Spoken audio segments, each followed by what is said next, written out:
اللہ بدل دیتا ہے حالات بھی، کوئی بھی آزمائش ہمیشہ نہیں رہتی۔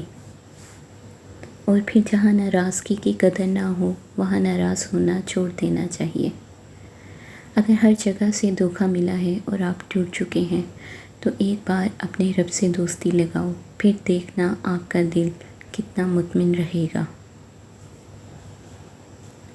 انسان کو انسان سے دور کرنے والی چیز زبان اور پیسہ ہے۔ یہ دنیا بہت خوبصورت اور پرامن ہو سکتی ہے اگر ہر انسان دوسرے انسان کو زندگی گزارنے کا وہی حق دے جو وہ اپنے لیے چاہتا ہے۔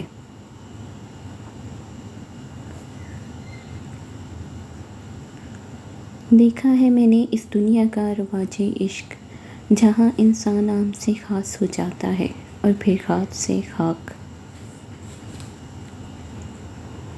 ہاں، یہ تو انسان کی فطرت ہے نا، جب اسے کوئی اچھا لگتا ہے تو اس کی برائی بھول جاتی ہے، اور جب کوئی برا لگے تو اس کی تمام اچھائیاں وہ فراموش کر دیتا ہے۔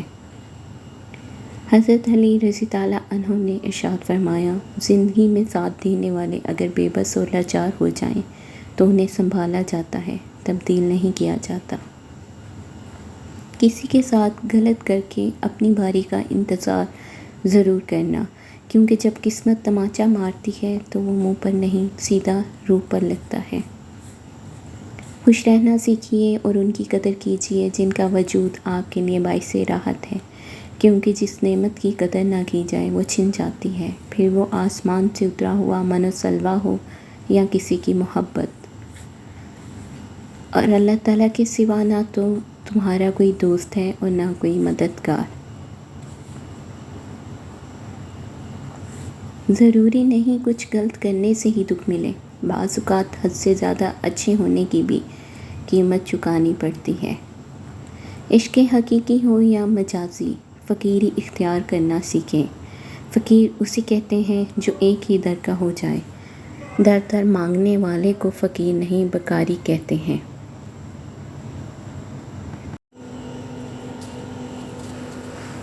وہ تیسرا انسان کتنا خوش نصیب ہوتا ہے جسے ہمارا من پسند شخص مفت میں مل جاتا ہے۔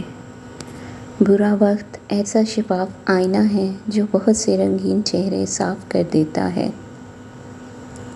جو آپ کی خاموشی کو نہ سمجھ پائے وہ آپ کے لفظوں کو بھی نہیں سمجھے گا۔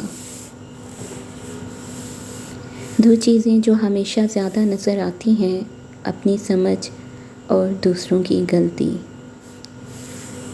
اپنے آپ کو ماضی کا قیدی نہ بناؤ، وہ زندگی کا سبق تھا اور کوئی عمر بھر کی سزا نہیں۔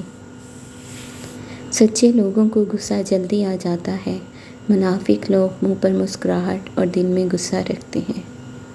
انسان کا سب سے بڑا دشمن اس کا دماغ ہے، پکڑ پکڑ کر لاتا ہے ان لمحوں کو جو اذیت دیتے ہیں۔